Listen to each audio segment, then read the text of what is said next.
इमरान खान साहब जो हैं वो तो बड़े खिलाफ थे अलीम बहुत खान खिलाफ के थे। वगैरह उन्होंने वगैरह। कहा, उन्होंने निकाला ही इसी बात में था। उन्होंने कहा कि मैं तुझे बकवास। कब्जा नहीं करने दूंगा दरिया की जमीन पर। बकवास। ये एजाजुल एहसन करप्ट तरीन जज, इसकी कितनी इन्वेस्टमेंट है रूडा में जाकर सिर्फ वो चेक कर लें। इसके अंदर एक प्लाजा है जो कि मैं नाम नहीं ले रहा कि किसका है। आइंदा अगर इमरान खान साहब ने मेरे बारे में कोई बात की तो मैं बता दूंगा किसका है। और इमरान खान साहब ने दोबारा जिंदगी में अलीम खान के खिलाफ एक लफ्ज अपने मुंह से नहीं निकाला। पिछले दिनों में कि मरी के अंदर कोई मीटिंग हुई है कि इमरान साहब का मकू ठप देना है, इमरान साहब को जहर देने का फैसला कर लिया गया है और उनको जेल में मार दिया जाएगा। ये लोगों को इश्ताल दिलाने की कोशिश है ना? दिलाने की कोशिश है। लोगों को इश्तियाल ही नहीं आ रहा। इंजीनियर मोहम्मद अली मिर्जा जो है वो इमरान खान के खिलाफ भी बोलते रहे हैं। ये जो मखसूस क्लिप है जिसकी वजह से इस वक्त उनके खिलाफ कैंपेन चल रही है, ये पूरी कैंपेन जो थी वो पाकिस्तान तहरीक इंसाफ के अपने लोगों की कैंपेन थी। अस्सलाम वालेकुम and welcome to the sitting committee. मैं हूं हसन इफ्तिखार और मेरे साथ मौजूद हैं अली वारसी साहब। वकास हबीब राना साहब जो हैं वो एक लंबी छुट्टी के ऊपर चले गए हुए हैं। वो दुनिया के देश देश घूम रहे हैं, वापस आएंगे तो हमें बताएंगे। देखिए, दोनों साइड्स पर हमारा जो है ना वो एक सिटिंग कमेटी का जाहिर सी बात है अपने अपने स्फीयर्स ऑफ इन्फ्लुएंस होते हैं ना। अब ये इस तरह खुला तो नहीं छोड़ा जा सकता। आप बरतानिया गए थे, अब राना साहब जो हैं वो रूस चले गए हैं, तो एससीओ का समिट भी अटेंड हो रहा है, साथ साथ नेटो के साथ भी ताल्लुकात हैं हमारे। ईस्ट और वेस्ट दोनों साथ साथ चल रहे हैं। हाँ ना, मतलब एक आपको रखना पड़ता है ना, दोनों तरफ बैलेंस होना चाहिए। तो मैं आप दोनों की एफर्ट्स को भी सलाम पेश करता हूँ और मैं आप दोनों की जो है वो क्या कहते हैं ताल्लुकात को भी जो है वो सलाम पेश करता हूँ। चलें जी, अली ने सलाम पेश कर दिया, हम पेश करते हैं सलाम अपने आज के टॉपिक्स को। सबसे पहला टॉपिक है अलीम खान साहब की सोसाइटी है वो डूब गई है, पार्क व्यू नाम की, उसके बारे में है।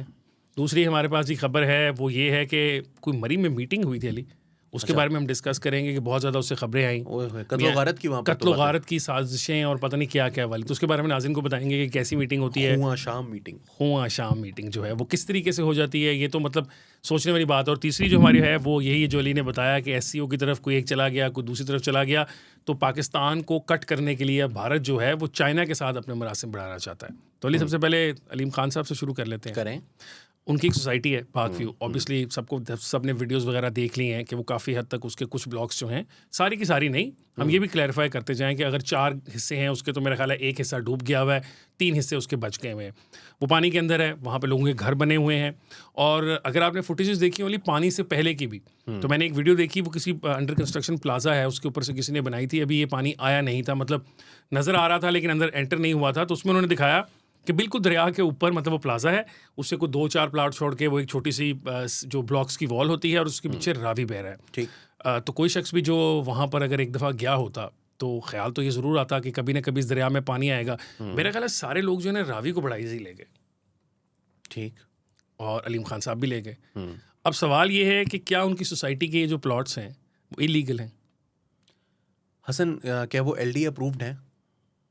क्या वो स्कीम LDA अप्रूव्ड है? अच्छा, वो अब LDA के एरिया से बाहर निकल गई हुई, एक नया एरिया बन गया हुआ है रावी अर्बन डेवलपमेंट अथॉरिटी का। 2 अथॉरिटीज हो गई ना लाहौर के अंदर। कोई वजह है आप अभी जाए ना बैंक से लोन लेने के लिए अप्लाई करें पार्क व्यू सिटी के अंदर, आप घर बनाने की या घर ख़रीदने के लिए, तो बैंक आपका लोन अप्रूव नहीं करेगा। उसकी कोई वजह है ना? आखिर कोई वजह है कि बैंक ये कह रहा है कि नहीं, this is a bad investment. Bank ये कह रहा है कि या तो ये इलीगल हो सकता है, एक रीज़न ये हो सकती है बैंक कहे कि यार ये लीगल नहीं है, ये हमारे परव्यू से बाहर है। या ये रीज़न हो सकती है कि नहीं जी ये सेफ़ इन्वेस्टमेंट नहीं है। या ये हो सकती है कि इसके ऊपर जो है वो कोई डिस्प्यूटेड टेरिटरी हो सकती है जिसकी वजह से हमें कोई मसला हो सकता है। या फिर आप वो इंतकाल और जो क्या कहते हैं ये फ़र्द की जो वो सारा पटवार खाने का जो प्रोसेस होता है वो वहाँ पर नहीं हो पा रहा होगा, जिसकी वजह से बैंक ये कहता है कि यार ये जो है ना वो एक हम सिर्फ जो सोसाइटी है उसके लेटर हेड के ऊपर लिखी हुई एक जो है वो ट्रांसफ़र लेटर जो है वो हमारे लिए ना काफ़ी है।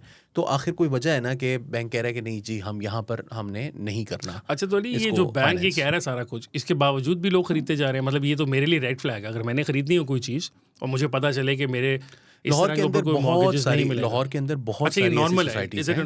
जी LDA अप्रूव्ड सोसाइटीज़ नहीं होती लेकिन सोसाइटीज़ होती हैं और लोग जाते हैं, पेमेंट देते हैं और ख़रीद लेते हैं क्योंकि वो कहते हैं कि भाई कोई मसला नहीं है, हम कर लेंगे, किंग कर लेगा। बात यह है कि जो अलीम खान साहब की ये सोसाइटी है, it started back in 2000 early 2000। ये रिवर एज हाउसिंग सोसाइटी के नाम से थी और इनकी नहीं थी। ये जब वो बनाई थी तो वो सेनेटर गुलजार वाले जो हैं, जो पाकिस्तान पीपल्स पार्टी से डेरा इस्माइल खान से, सेनेटर गुलजार, सेनेटर वकार, वो सारा खानदान ही मुख्तलिफ औकात पे उनके सारे मुख्तलिफ खानदान के सियासी लोग जमात सेनेटर से। रहे और हैं। वो हाँ। एक मुझे याद है नुसरत जावेद साहब ने एक दफ़ा कहा था कि वो ऐसी पार्टी है कि वो ऐसे लोग हैं, ऐसी पार्टी है कि कांग्रेस की भी हुकूमत होगी तो वो सेनेटर होंगे। हाँ, मेरा ख्याल है एक टाइम पर मैं नाज़रीन को बताता चलूं, if I am not wrong, 3 of them were senators, वालिद जी, साहब जी, और जी, उनके 2 बेटे बिल्कुल। इकट्ठे साइमल्टेनियसली एक टाइम पर और मुख्तलिफ सियासी आई जमातों थिंक से। परवेज़ मुशर्रफ की अब इमीडिएटली आफ्टर गिलानी साहब की हुकूमत की बात है, जबकि आपकी बात कर रहे हैं, तो बिल्कुल ऐसा ही है। तो उनसे फिर अलीम खान साहब ने इस सोसाइटी को ख़रीद लिया था, या उसके बाद इवेंचुअली जो है वो अलीम खान वैसे साहब के अली एक पास आ बात गई। है कि हमें एक दिन किसी दिन उनकी जो फैमिली है ना उसके बारे में भी एक स्पेशल प्रोग्राम करना चाहिए। बिल्कुल मुझे एकदम करेंगे। ख्याल आया कि वो गैस के भी कोटे थे उनके पास, और उनके पास तो मतलब ये जी, स्कीमें जी, भी वो थी। मुझे याद है सीएनजी वाले केस हाँ, के अंदर भी उनका अच्छा वैक खासा गैस मेरा ख्याल तमाशा है होना उनकी था। बिल्कुल, WAK बिल्कुल, नाम की बिल्कुल। थी वो। और आपको पता है कि उनकी सिर्फ ये सोसाइटी नहीं थी जो इस तरह की है, उनकी एक पाक अरब नाम की भी सोसाइटी थी जी, जिसके जी, अंदर जी। उन्होंने वहाँ पे भी कुछ इस तरह की 2 नंबरियाँ की थी कि 10,000 प्लॉट बेच दिए थे 1,000 के अगेंस्ट, तो फिर नैब की इंक्वायरी खुली थी और बहुत काफ़ी सारा हुआ था। मुझे बड़ी आपने बात अच्छी याद करी, उसको डिस्कस करेंगे। अच्छा, पाक इन्होंने अरब उनसे भी जो है उसका भी एक बहुत बड़ा इशू है, वो ये है कि उसका जो फेज़ 1 है वो हाँ, अप्रूव्ड है, हाँ, और जो फेज़ 2 है उसमें रोज़ाना जो है वो एहतजाज हो रहे होते हैं। और एक जो ब्लॉक है जो कि एफ मुझे ब्लॉक। याद है मेरा दोस्त वहाँ पर रहता था, तो मैंने उसको फ़ोन किया, कोई 3 साल पुरानी बात है, जब मैंने भी अपना घर बनाने के लिए मैं जगह ढूंढता फिर रहा था। तो उस टाइम पर मैंने उनको फ़ोन किया, मैंने कहा यार ये कैसे है? उसने कहा देखें ये जो आपकी प्राइस रेंज है ना, इसके अंदर आपको फेज़ 2 में मिल जाएगा, हमारे वाले फेज़ में मिल जाएगा अगर आप 5, 7, 8 लाख रुपया एक्स्ट्रा कर लें। तो मैंने कहा कि क्यों, तुम्हारे फेज़ में क्यों मिल जाएगा, तुम्हारे ब्लॉक में क्यों मिल जाएगा? कहता हमारा ब्लॉक जो है ना वो है फेज़ 1 में, लेकिन जो फेज़ 2 है इसके बिल्कुल सामने है। तो रोज़ाना वहाँ पर एहतजाज हो रहे होते हैं और फड्डा-शड्डा जो है ना तो वो उसकी चलता रहता है। मार्केट तो वैल्यू से इसलिए डाउन चल रही है। एग्ज़ैक्टली, तो फेज़ 1 और फेज़ 2 का ये इशू था। अच्छा, उसका नाउ हाँ, कमिंग बैक टू हाँ, coming back park to view, park, park तो व्यू इन्होंने जब इन्होंने टेक ओवर किया, हाँ, उस वक़्त तक इसके 3 ब्लॉक्स, एक तो जेड ब्लॉक है, एक सफ़ायर ब्लॉक है और ग़ालिबन एक है ट्यूलिप ब्लॉक। ये 3 ब्लॉक्स जो थे वो उस वक़्त अप्रूव्ड थे, ये तो मुझे कन्फर्म है। शायद कोई ट्यूलिप एक्सटेंशन का वो भी बाद में एक्सटेंशन बनी मेरा है। ख्याल है जब रिवर एज जो थी वो 700 कुछ कनाल थी, 750 जी, कनाल ऐसे थी, ही है, 700 और एंड वो समथिंग थोड़ा-सा कनाल थी। एरिया है, वो कोई बहुत ज़्यादा एरिया नहीं है। 700 वो तो मेरा something, ख़्याल है हाँ। कि अगर आप एंटर होते हैं तो पहले गोल चक्कर पे, या मेरा ख़्याल है दूसरा गोल चक्कर जो पार्क व्यू का है जहाँ पर इस वक्त पानी है, उससे पहले सोसाइटी ख़त्म हो जाती थी। पानी आया दूसरे गोल चक्कर तक, और दूसरे गोल चक्कर पर लोग कह रहे हैं इतना पानी है कि वहाँ से गुजरना नहीं, नामुमकिन था, ऑब्वियसली वो क्योंकि तो नज़र आ पानी रहा है। हाँ, गाड़ी हाँ, ऐसा घरों हाल के था। मेन गेट्स जो हैं अच्छा, अब उन आपने तक चला उसके गया वो। बाद इमरान खान साहब के ही दौर में, अब ये क्योंकि आजकल मैं इमरान खान साहब का नाम इसलिए ले रहा हूँ क्योंकि आजकल ये एक गेम चली हुई है कि जी वो कोई मसला नहीं है, इमरान खान साहब जो हैं वो तो बड़े खिलाफ थे अलीम बहुत खान के खिलाफ थे। वगैरह उन्होंने वगैरह। कहा, उन्होंने निकाला ही इसी बात पे था। उन्होंने कहा कि मैं तुझे बकवास, कब्जा नहीं करने दूंगा दरिया की ज़मीन पर। बकवास, क्योंकि हकीकत ये है कि इमरान खान साहब तो रूडा चला रहे थे, और रूडा के अंदर भी 3 मोज़े ऐसे हैं, मोज़ा होता है ना, मोज़ा, हाँ, हाँ, मौजा जात जो होते हैं जी, जिसमें मोज़ा गाँव जात होते हैं, विलेजेस तो होते हैं। 3 हाँ। मोज़े ऐसे हैं जो कि पार्क व्यू का हिस्सा हैं। सो रूडा भी, मतलब उसका, even if Ruda came into being later, लेकिन उससे पहले भी इमरान खान साहब जो है वो अलीम खान के साथ ही थे। अच्छा, अलीम खान जो हैं उनकी पार्टी के साथ जो ताल्लुक है वो ख़राब होना शुरू हुआ जब उस्मान बुज़दार को चीफ मिनिस्टर लगाया गया, क्योंकि वो ये समझते थे कि मैं चीफ मिनिस्टर हूँ। अदरवाइज एवरीथिंग वाज गोइंग बिल्कुल फाइन। बाद में वो सीनियर मिनिस्टर बने थे उस्मान बुज़दार के, he was still the minister.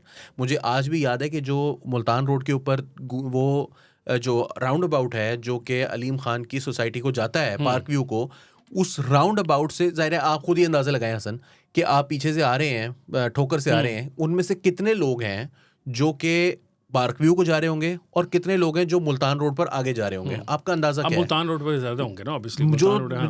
वो है ना, क्या कहते हैं, राउंड अबाउट है, वो ज़्यादा चौड़ा था और मुल्तान रोड वहाँ पर पतली हो जाती हाँ, थी, so वहाँ से चौक हो basically, जाती थी, लेकिन जिसने जाना है ना हाँ। वो बड़े सुकून से चला जाए। साथ ही है शाहपुर कांचड़ा, वो जो मंडी लगती है वहाँ पे। अब वो मंडी के दिनों में ऐसा हाल होता है वहाँ पर कि वहाँ पर आप उस सोसाइटी के अंदर जाना अजाब है।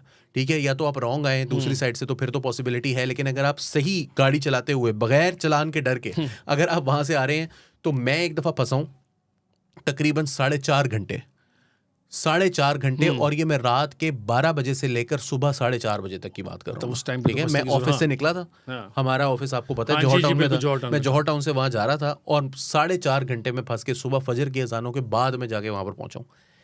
घर जब मैं पहुँचा, पिछले साल गर्मियों की छुट्टियों की बात है, मेरा ख्याल है उससे पिछले साल की, तो इस तरह होता है।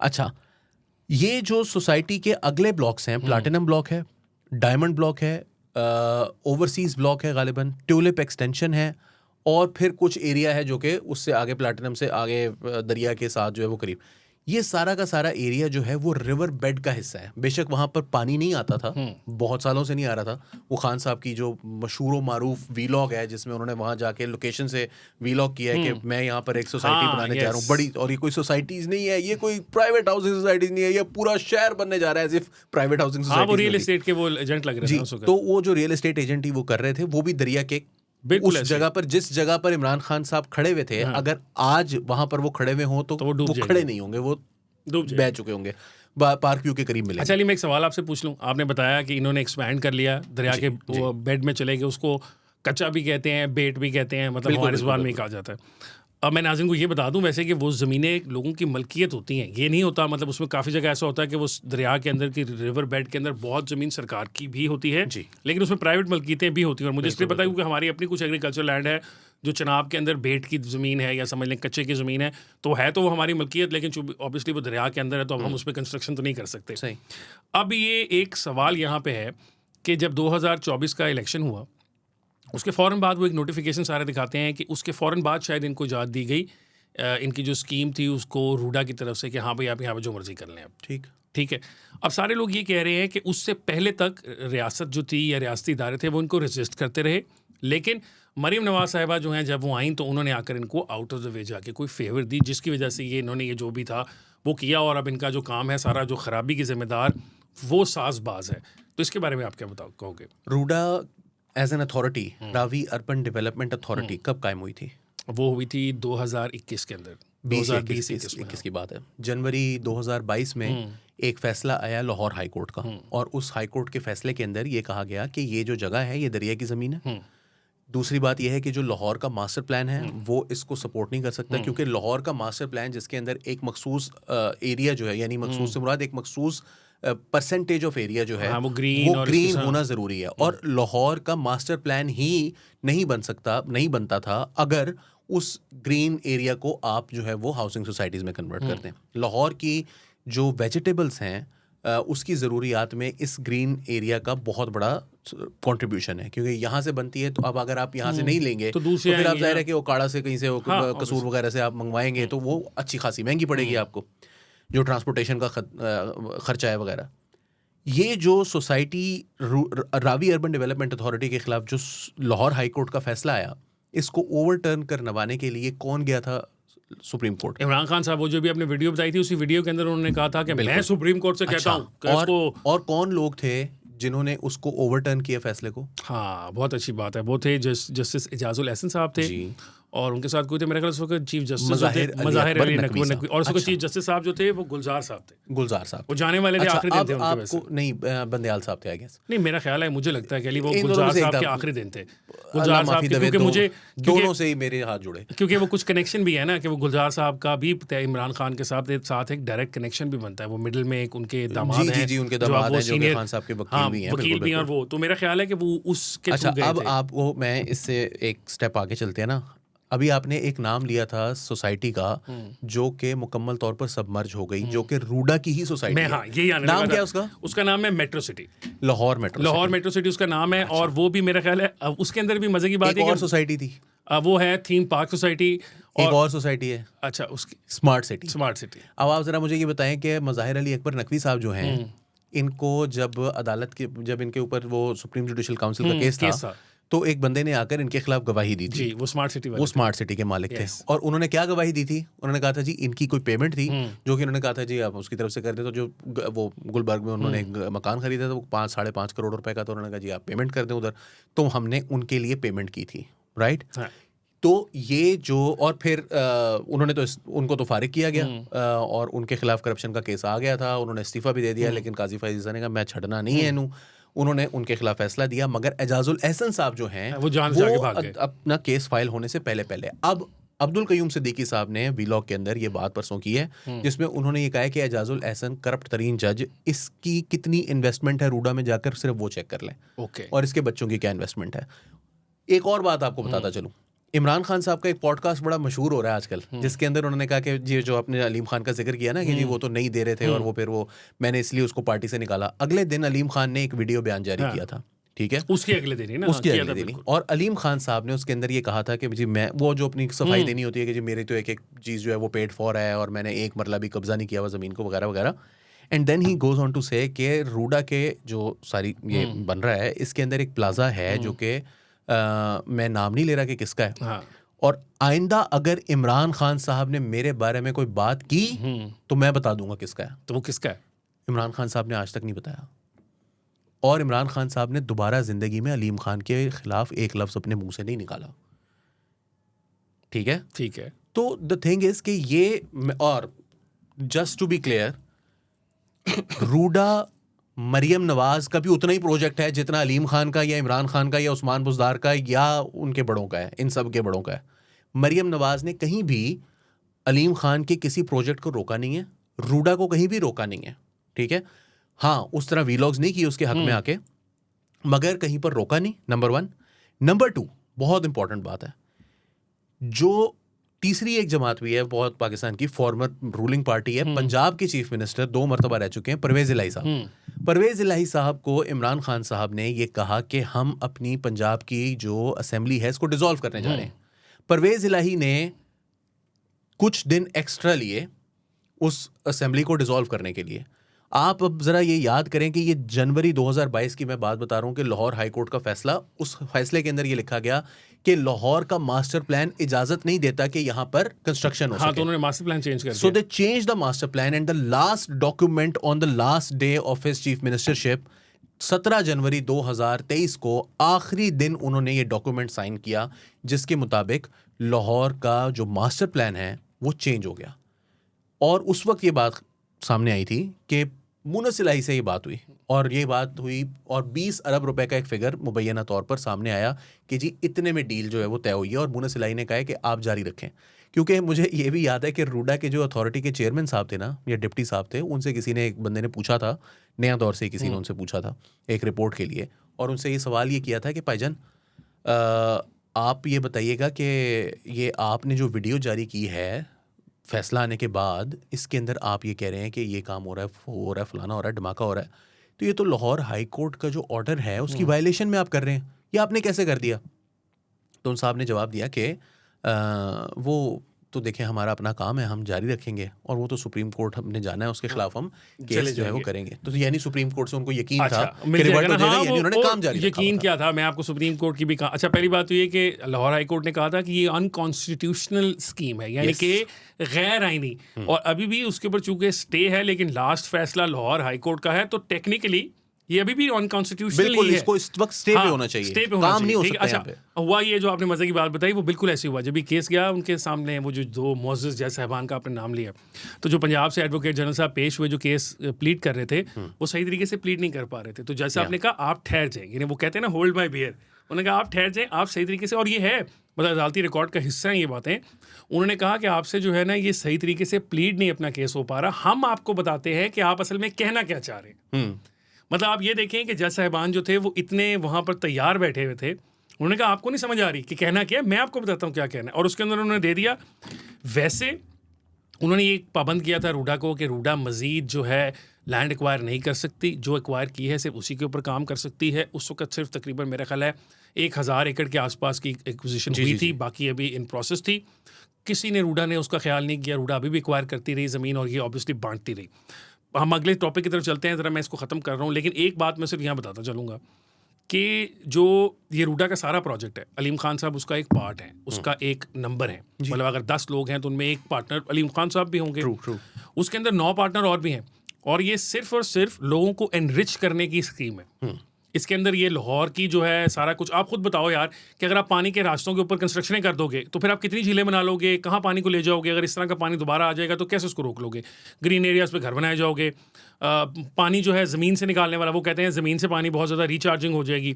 उनकी अपनी रूडा की जो इन्वायरमेंट इम्पैक्ट असेसमेंट है वो कहती है कि अगला जो 1 करोड़ का शहर बस रहा है उसका सारा पानी इस ज़मीन से निकलेगा जी। तो एक मतलब सोचना भी हमें चाहिए कि आप इसको, इसमें हसन, उसमें आप वो ना वीलॉग जो था ना उसको भी ज़रा याद करें। उसमें इमरान खान साहब कह रहे थे यहाँ पर हम दरख्त लगा देंगे, ये कर देंगे। 1 दूसरी चीज उन्होंने कही कि यहाँ पर हम एक जो है वो रिप्रोसेसिंग प्लांट लगा देंगे, उससे जो रावी का पानी है वो गंदा है। बिल्कुल, फिल्ट्रेशन प्लांट्स होते हैं। तीसरी बात उन्होंने ये की कि जी रावी जो है वो गंदा नाला बन चुका है और गंदा नाला जो है ये आगे जाके बाकी दरियाओं को भी गंदा करता है, ठीक है, तो हम इसको यहाँ पर साफ करेंगे। कहाँ से साफ करेंगे जब वहां पर रावी तो आ ही नहीं रहा।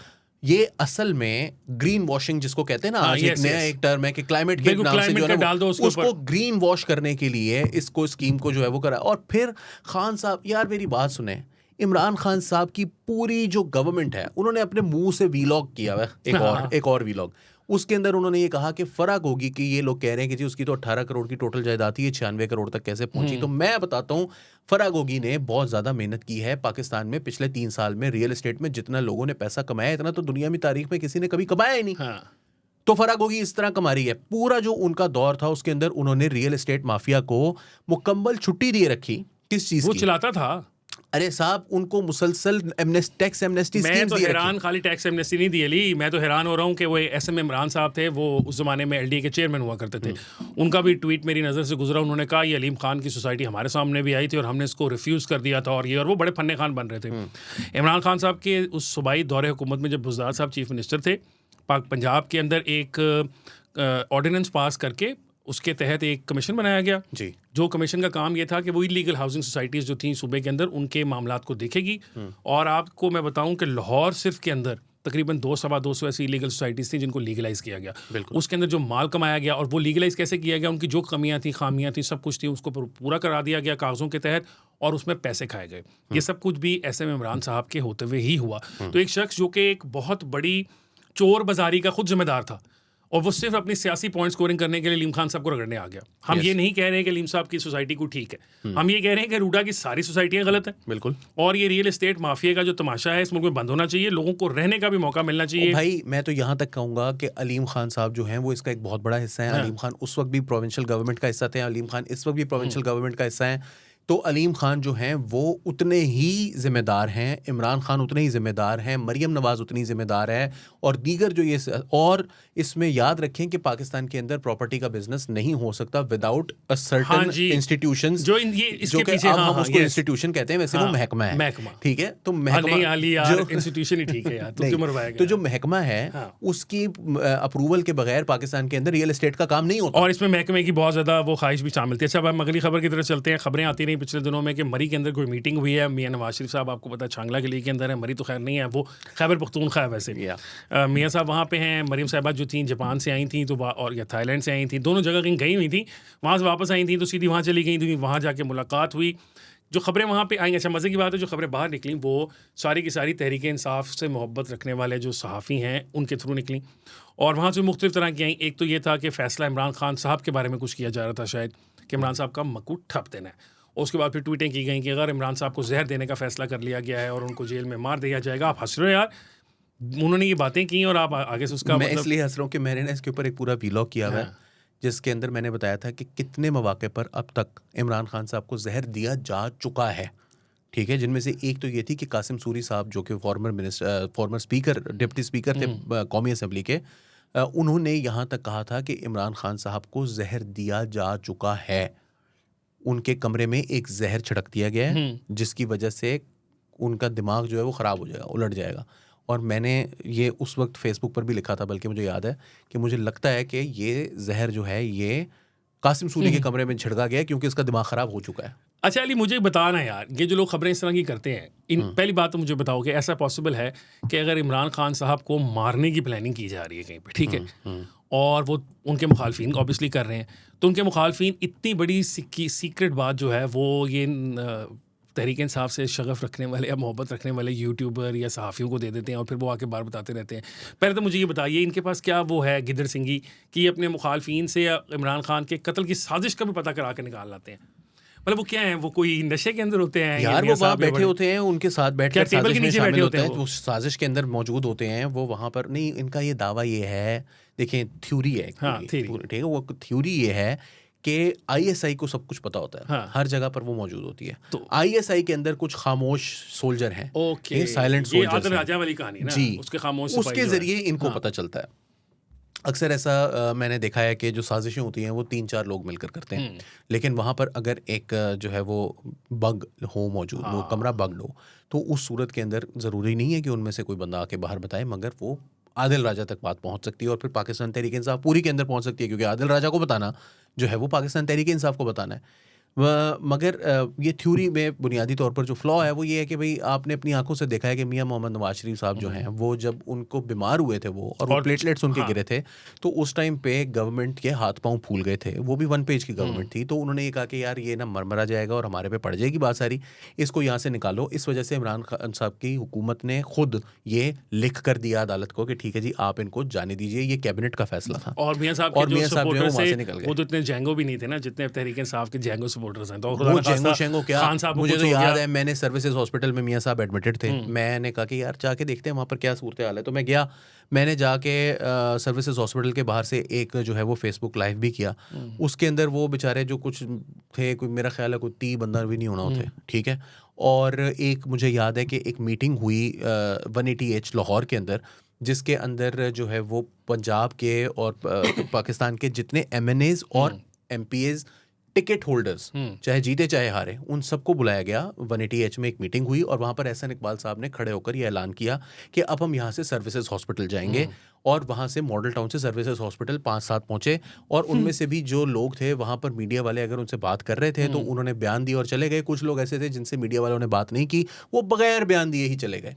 तो वहाँ पर इतने ज़्यादा लोग थे वहाँ पर हाँ, इकट्ठे तो हुए मियां थे। साहब के साथ तो ये हालात है ना, तो फिर भी उनको निकालना पड़ा। लेकिन ये इमरान खान साहब जो हैं, इनके तो जो मोहब्बत करने वाले हैं, खुदा ना खास्ता मेरे मुंह में खाक, इमरान खान साहब को कुछ हो जाता है जेल के अंदर, नेचुरली कुछ हो जाता है, अल्लाह ना करे। अल्लाह, मैंने कहा मेरे मुंह में खाक, नेचुरली कुछ हो जाता था, तो इन लोगों ने तो तब भी नहीं मानना, इन लोगों ने तो तब भी ये कहना है कि रियासत जिम्मेदार है। तो आई डू नॉट थिंक कि इन दीज सर्कमस्टांसेस रियासत उनको मारने की साजिशें कर रही होगी। देखिए हसन, बात सीधी सी है यार, देसी बकरा, ताज़ा दूध, चिया सीड्स और बादाम और पंजीरियाँ और क्या कहते हैं वो जो जच्चा को देते होते हैं पैदाइश के बाद, वो सारे जो मतलब मेवा जात हैं वो खान साहब को मिल रहे हैं। हमने एक तस्वीर देख रखी है जो कि ज़ाहिर है लीक हुई, गलत तरीका था, एस्टेब्लिशमेंट नहीं करवाया, ISI नहीं करवाया होगा, या मतलब जो भी एजेंसी है उन्होंने करवाया होगा, मगर उसके अंदर हमने देखा कि वहाँ पर चीज़ें क्या क्या रखी हुई हैं, ठीक है ना। तो न्यूटेला पड़ा हुआ है वहाँ पे और वो जार पड़ा हुआ है, और उसके अंदर अब जहर देना हो तो पहले रोटी बंद करेंगे ना उसकी। हाँ, ठीक मतलब है? ऑब्वियसली मेरा नहीं ख्याल कि उनका they want to keep him healthy, हाँ, so but that- in in jail jail. Which अगर मैं आसिम मुनीर होता, हाँ। मेरे लिए आइडियल सिचुएशन ये होती कि ये मरे भी ना, हाँ। और मेरे लिए किसी नुकसान का बायस भी ना बने। मैं मार के मुझे क्या मिल रहा है? कुछ नहीं मिलेगा, ठीक नुकसान है, मुझ अच्छा, में आग अब लगने ये का खतरा अब मौजूद है। उसके लिए भी एक थ्योरी है। वो थ्योरी ये है कि मार के कुछ नहीं मिलना, मगर ये साइकोपैथ है। आपको याद है वो वीडियोस बनाते थे, वीलॉग्स करते थे, आसिम मुनीर एक साइकोपैथ है, आसिम मुनीर साइको है, ये साइको है, ये साइको है, ये कत्ल गारत करता है, ये लोगों को उठवाता है, ये जान से मार देता है, ये जान से मरवा देता है, ये नंगा करता है, ये रेप करवाता है, ये अल्लाह माफ़ी दे झूठ बोलते हैं, और बुनियादी तौर पर ये लोगों को इश्तियाल दिलाने की कोशिश है इश्तियाल ना। दिलाने की कोशिश है। लोगों को इश्तियाल ही नहीं आ रहा भाई। इतनी भी ठंड मैंने नहीं देखी पाकिस्तान के अवाम में कभी जितनी इस वक्त है। अगस्त में ठंड है और पंखे बंद करके सो रहे हैं। हाँ, पंखे इतनी में ठंड है ठंड हो वहाँ। गया। अच्छा चलो जी, इसमें तो ठंड है। अब ठंड प्रोग्राम जो है वो चल रहा था। हमने इंडिया के साथ मई में एक जंग लड़ी थी, इंडिया को हमने ठीक कर दिया था। फिर उसके बाद दुनिया का सबसे बड़ा थानेदार, अमेरिका का जो थानेदार है वो डोनाल्ड ट्रंप साहब थे, वो हमारी तरफ आ गए। अब अली इंडिया ने सोचा है कि पाकिस्तान जो अमेरिका की तरफ चला गया है, तो वो हमारे चाइना कैंप को ख़राब करने पहुंच गया है। वो SCO समिट में आपने शायद तस्वीरें भी देखी होंगी, मेरा ख्याल हम दिखा भी दे रहे हैं कि वो बड़ी जप्पी पप्पियाँ चल रही हैं। और आपको पता है मोदी साहब तो वैसे ही एक अजीब से आदमी है। मुझे एक्स्ट्रा मैं ये भी पूछना चाहूँगा आपसे कि आजकल के मौजूदा पॉलिटिकली करेक्ट दौर में ये जो मोदी साहब जाके किसी की भी पप्पी ले लेते हैं, किसी को भी कुछ कर लेते हैं, तो इन पर तो कोई किसी दिन को हरासमेंट का केस भी डल जाना है। नहीं, उन्होंने जब ही नहीं ना डालने दी, वो उधर गए थे, वो शी जिनपिंग का हाथ मिलाने के, हम शी जिनपिंग ने कहा इधर आ, मैं तेरे पे ओदा नौकर नहीं लगा इधर आ गए, हाथ मिला ला जितनी तस्वीरें लगनी है। तो मोदी जी जो हैं वो आपने देखा होगा एक तस्वीर है, लेकिन एक बात तो मानने हाँ वाली यार, है। वो उसके व्लादिमीर पुतिन से गाड़ी में बैठ के गए, उन्होंने ट्वीट किया, हाँ, मैं वही जा मैं रहा हूँ कहने उसके लगा साथ बैठ के। मैं यही बताने लगा था कि पुतिन के साथ देखें, अमेरिका के साथ तो उनका जो एक हिस्टोरिकल रिलेशनशिप है, जैसा हमारा चाइना के साथ है वैसा इंडिया का रशिया के साथ है। तो पुतिन की तरफ से उनको मुकम्मल जो है वो एक तरह से वेलकम किया गया वहाँ पर। और जाहिर सी बात है अगर शी के मुल्क में ही हो रही है, लेकिन रशिया और चाइना के जो ताल्लुकात हैं वो बहुत ज़्यादा पाकिस्तान चाइना जैसे ताल्लुकात है, और वो एक वाकई बड़ा मुल्क है। पाकिस्तान जैसा मुल्क नहीं है जो कम्प्लीटली डिपेंडेंट होगा for various it's requirements China के ऊपर, वो वहाँ पर ऐसा सीन नहीं है। तो वहाँ पर जो कुछ हुआ उसके ऊपर मोदी जी को पुतिन साहब ने अच्छे खासा जो है वो दे दिया है, क्या कहते हैं उसको, काफ़ी सारा जो है ना वो वीडियो फुटेज जो है वो उनको अच्छी खासी घर बेचने के लिए ना, घर बेचने अपने के इंडिया लिए। में बेचने के लिए तो कि एक तो ये देखो, चीज़ है। बाकी ये जो बात है कि जी वो पाकिस्तान जो है वो अमेरिका वाल चला गया है तो वो उधर को टुर गए हैं, इस तरह इंटरनेशनल रिलेशंस ऐसे नहीं चलते। पाकिस्तान और चाइना के जो ताल्लुकात हैं वो बड़े करीबी हैं। पाकिस्तान जो है वो रीजन के अंदर कोई उसका ग्रेट पावर सिंड्रोम नहीं है उसका। तो आपने कल जो फुटेज देखी उसके अंदर शी जिनपिंग के साथ और पुतिन के साथ जो उनके पपियाँ जपियाँ थी या हाथ हैंडशेक्स वगैरह थे शहबाज शरीफ साहब के, वो अपनी जगह।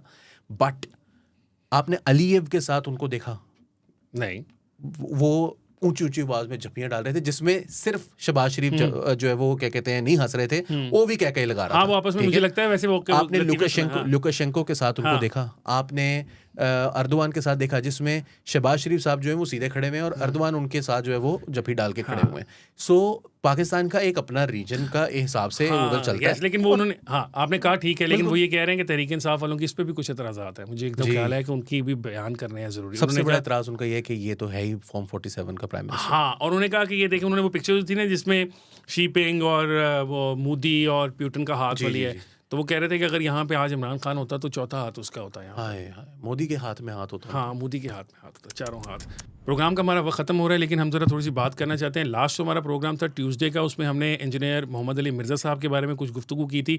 अली, आपके पास कोई नई इन्फॉर्मेशन है उसके बारे में? नहीं, मेरे पास नहीं है। मैंने एक वीलॉग देखा है हसान हाशमी साहब का। अब मुझे नहीं पता कितनी रिलायबल इन्फॉर्मेशन है या सोर्स कितना रिलायबल है, so I don't know, but I saw that video on YouTube, sorry Twitter. उसके अंदर से कुछ एडिट्स थे और किसी ने मुझे व्हाट्सएप के ऊपर वो क्लिप भेजा हुआ था। तो वो बात उसके अंदर ये कह रहे हैं जो कि प्लॉजिबल लगती है, समझ में आती है। उनका ये कहना था कि इंजीनियर मोहम्मद अली मिर्ज़ा जो है वो इमरान खान के खिलाफ भी बोलते रहे हैं और पीटीआई वाले उनके पीछे पड़े हुए। ये जो मखसूस क्लिप है जिसकी वजह से इस वक्त उनके खिलाफ कैंपेन चल रही है, ये पाकिस्तान तहरीक इंसाफ के लोगों ने काट के और उनकी सोशल मीडिया की जानिब से फैलाया गया था। और ये पूरी कैंपेन जो थी वो पाकिस्तान तहरीक इंसाफ के अपने लोगों की कैंपेन थी। और आइडिया ये था कि इंजीनियर साहब को जो है ना वो मतलब सीधा कर दिया जाए, उनके ऊपर ब्लास्फेमी का इल्ज़ाम लगा दिया जाए। और जो हमारी मजहबी सियासी जमातें हैं उनमें कुछ मजहबी भी हैं, सिर्फ मजहबी हैं, कुछ मजहबी सियासी हैं। और इंजीनियर साहब उनके तो जाहिर सी बात है उनकी हिट लिस्ट पर मुसलसल रहते हैं, कुछ ना कुछ वो कहते रहते हैं और वो तपते रहते हैं, सारे के सारे मसाले की उनके खिलाफ हैं। तो उसके हवाले से जो है वो पाकिस्तान तहरीक इंसाफ ने उनको यूज़ करने की कोशिश की कि इनके बारे में हम ये बात करेंगे और ये मजहबी जमातें जो हैं वो पागल हो जाएंगी और ये उनके ख़िलाफ़ कुछ करेंगी और हमारा पता भी नहीं चलेगा कि हम तो वो जो थी ना मरीम नवाज़ वाली। लेकिन ये क्योंकि ज़रा थोड़े बड़े लेवल पर है, क्योंकि पीटीआई के बहुत सारे व्हाट्सएप ग्रुप्स हैं, उसके अंदर से बहुत सारी बातें निकल भी जाती होती हैं। सो ये सामने आ जाना और वो भी 10-12 दिन के बाद समझ में भी आता है। उसकी वजह ये है कि 10-12 दिन में बात निकल जाए वो बात समझ में आती है, लेकिन फ़ौरन ही दस्ती कि अभी बात हुई है 2 घंटे पहले मैं वहीं था, तो वो वाली चीज़ नहीं है ये। साथ उनका ये कहना है कि इस सारी इन्फॉर्मेशन के जो एक्सेस थी वो किसी तरीके से हमारी एजेंसीज़ को भी मिल गई, जिसकी वजह से उन्होंने फौरी तौर पर एक्शन लिया और इंजीनियर साहब को ही ढक दिया और उन्होंने इस मामले को डिफ्यूज़ करने की कोशिश जो है वो ये कर रहे हैं। 3 MPO के तहत उनको गिरफ्तार करने की रीज़न ये थी कि अदालत में पेश ना करना पड़े, अदालत कहीं छोड़ ना दे, अदालत ये ना कहते जी ये तो आपने गलत पकड़ा है और वो अगले दिन ही आ जाए और फिर जो वो प्रोग्राम था वो मुकम्मल तौर पर काम वो नहीं, जो उनका कोशिश है उनको सेव करने की वो ख़राब हो जाता। साथ साथ इन सियासी जमातों को एक और चीज़ मिल जाती कि उसकी ब्लास्फेमी थी, अदालत ने उसको छोड़ दिया है, अदालतां दी भी। हाँ जी, तो अदालतों की वो शायद जट वाली बात। हाँ ठीक है, तो ये जो है ना वो अब वो कोई एक नया ही केओस खड़ा हो जाता। इन मजहबी जमातों के पास मदारिस हैं, इनके पास काडर है, ये कोई नया तमाशा लगा देती, तो उसलिए उन्होंने इसको पकड़ के डिफ्यूज करने के लिए उनको अंदर कर दिया। अब ये बात कितनी रिलायबल है आई डोंट नो, बट ये एक इन्फॉर्मेशन थी जो मैंने सोचा आपने, अच्छा बिल्कुल ठीक है, आपने शेयर कर दी। नाज़रीन, मैं भी आपसे इन्फॉर्मेशन शेयर कर रहा हूँ। शेयर इन्फॉर्मेशन ये है कि हमारा प्रोग्राम आप देख सकते हैं 10:30 बजे मंडेज़ और ट्यूसडेज़ को नया दौर पर आपसे मुलाकात होगी कल, तब तक के लिए मुझे हसन इफ्तिखार को और अली वारसी साहब को दीजिए इजाज़त। और वकास हबीब राना को गायबाना। हाँ, वकास हबीब राना साहब को गायबाना, वो भी पुतिन के साथ मुलाकात करेंगे और फिर हम जब वापस आएंगे तो चला उनसे गया पूछेंगे। वापस रशिया? नहीं, अभी नहीं हो गया। वो कह रहे तो राना ये साहब, बैठा रहेगा वहाँ वो पे कह जब रहे तक वो राना नहीं साहब आता? घर जाएंगे तो मैं वापस जाऊँगा, ओह, इसलिए। ये अब राणा साहब के हवाले करके गए हैं। हाँ, राना उन्होंने दिया हुआ, वो कहें कि राना साहब मैं आऊँगा तो राना साहब जा सकते हैं। वकासोव, हाँ, तो मेरा ख्याल है राना साहब हमें कल भी शायद वकासोव हबीबोव रानोव, रानोव, वो हमारे हमें शायद कल भी ज्वाइन नहीं कर सकेंगे नेक्स्ट वीक से, लेकिन वो हमारे साथ रानावोविच। रनानोविच और जो भी कोविच, तब तक के लिए अल्लाह हाफ़िज़। अल्लाह।